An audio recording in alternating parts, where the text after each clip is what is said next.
Hi, Clayson here. Welcome back to our series Words That Changed My Life. Today we will start a series of 4 messages on how to get satisfaction based on Isaiah chapter 55. But first, I'd like to thank you for your prayers. It's really encouraging to see you engaged in this project.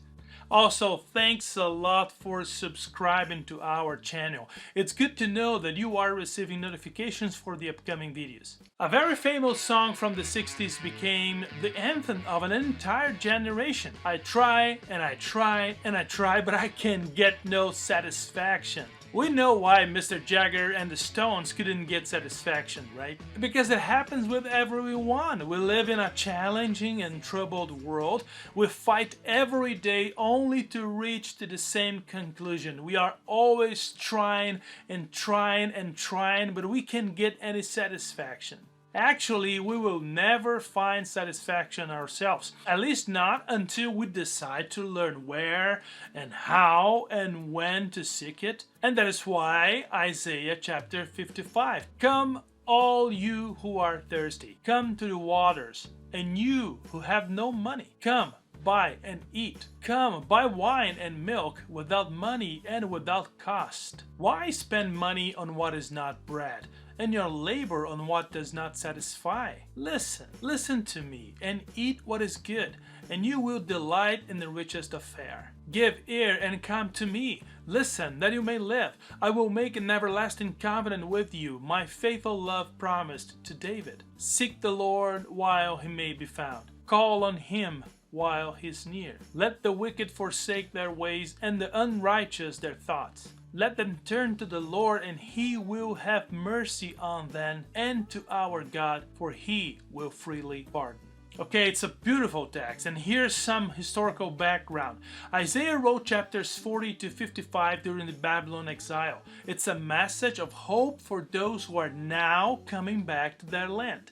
The end of the exile was the new Exodus. It mirrors exactly what happened in Egypt 900 years before. God is the guarantor of freedom. His people lived under oppression in Babylon and are now the liberated servants of God. Amidst misery and oppression, ordinary people supported each other to survive.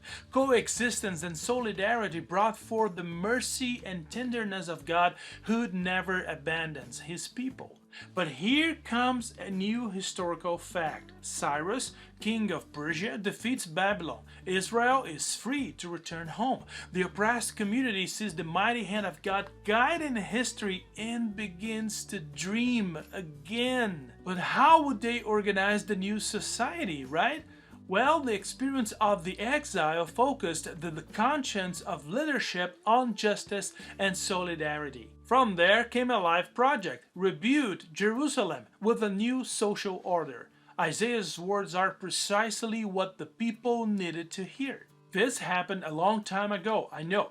However, these words are not lost in time. No, they are not just for the people who lived 2,500 years ago. They relate to us today. Many still waste lives on irrelevant things in a society dominated by the gods of money, entertainment, and pleasure. They end their days thirsty and hungry. Why do you spend money on what is not bread and your labor on what doesn't satisfy? Listen to me. Eat what is good, and you will delight in the riches of fare. This is an invitation from God himself. God invites people to reaffirm they will be part of a new covenant with him. It shows the supreme value of human life. It transforms social relations to ensure life and dignity. God's project is freedom for all, life for all. It's revealed through real and historical events, bringing forth God's will. Why do we have to listen to God? We need guidance to live an authentic and abundant life. If we decide to listen to God, we will seek God. If we seek God, we become his ally in his project. At this moment, amidst all political, economic, and social reality, God comes to the center of human conflict. What does everyone want? We want plenty of good things in our life. We want satisfaction. It is what we can expect from God. Using the idea of a banquet, He shows that He alone can generously satisfy us. You can look for life satisfaction, of course, this is not a sin. However, don't fool yourself, because you will find full and everlasting satisfaction only in God. We all want to be fully satisfied. When I buy a product, for example, whatever it is, I want to see it working properly, feeling the need for which I have acquired it. And that proves satisfaction is really the ultimate product I seek. We do not look only for a faster computer, a more complete car, a larger and well-located house, the most comfortable clothes, tastier food, or a more pleasant church. No, actually, we want satisfaction. That's what we want. We want to have satisfaction in everything we do, in everything we receive, in everything we are. We want satisfaction at work. We want satisfaction at home. We want satisfaction at church. Moreover, we want satisfaction in a relationship with ourselves, with our mind, with our way of being, feeling, and speaking and acting. We want intimacy with God. What attracts us most throughout our life is the possibility of satisfying our desires, plans, and dreams. Conversely, what distresses us the most is the prospect of this satisfaction. The thing is that we do not know or easily forget that we can find satisfaction in all areas of life if, first of all, we seek to satisfy ourselves through our relationship with God. How do we find satisfaction in God?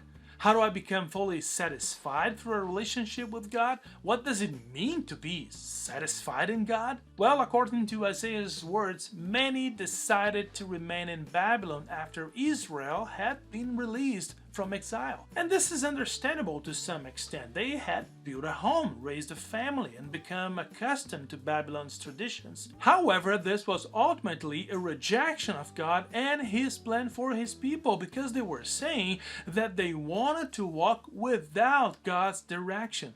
They had deliberately decided to be left out of God's covenant. It was their choice, and God was aware of this choice and didn't like it at all. He loves His people and wants to walk beside them, and that is why He used Isaiah to call His people, making it very clear that He alone is able to give them satisfaction. God's promise is indeed appealing. Buy without money, have abundant life, achieve perpetual covenant. However, there is a prerequisite. Seek the Lord while He may be found. Call on Him while He is near. There is no human being on this earth who doesn't want to have complete satisfaction. Everyone has the right to desire and search for it. The problem is when we try to have a happy life through shortcuts. We do not need shortcuts. God tells us how to get satisfaction in Him. Through His Word, God tries to speak to us in many different ways. Now He turns to this language of the marketplace to summarize His will to His people. Would you like to know how? Then tune in for the next 3 videos to learn about God's orientation. You will find out where, how, and when to seek for satisfaction. And remember, God is the only one who can give you full and everlasting satisfaction. You don't need to look for it all over, no. Satisfaction is closer than you think. Satisfaction is more achievable than you think. You just need to readjust your focus and concentrate your life on what is truly important. You will get there. See you next time then. All the best to you and your family. Bye now.